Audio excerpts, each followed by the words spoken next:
Okay, good evening. So, meron po tayong viewer na nag-request ng light test sa gabi itong bago nating install na LED lamp. So, pakita ko lang po sa inyo. So, yan po yung kanyang dim.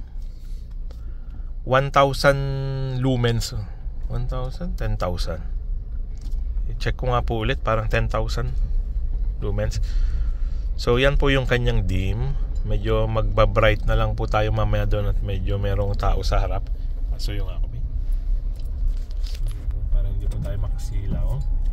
And then after po natin mag-bright, i-kwan din po natin, i-light din po natin yung fog lamp. Okay. So yan po ang kanyang dim and then bright. Okay. Dim, bright, and then fog lamp. Okay? So, nagplano po tayong maglagay ng additional na dalawang fog lamp sa bull bar, pero pinahold ko lang po muna kasi masyado nang malakas. Actually, nakakasilaw na to. Itong dim pa lang ng headlamp, nakakasilaw na. So, tama na muna. Baka makasilaw na po tayo masyado. Pero yung fog lamp na yun, pwede pa rin po namang ikabit kapag gagamitin na natin sa project site, yung wala tayong nasisilaw sa highway. Okay?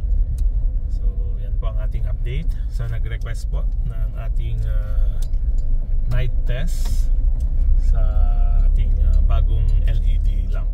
Tama nyo po, nasisilaw na yung naka-dim pa lang po yan. Okay? So, ito naman po yung kanyang itsura kapag na may mga ilaw na sa highway. Pa-check nga ba? Please clear. Okay. Clear? Meron. Okay, clear. Okay.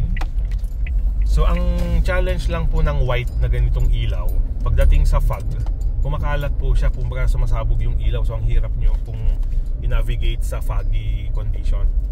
Kaya po tayo nagpalagay ng yellow light na fog lamp, kasi naging experience po natin yan nung papunta tayo sa Baguio. Okay? So yan po ang ating update. Salamat po.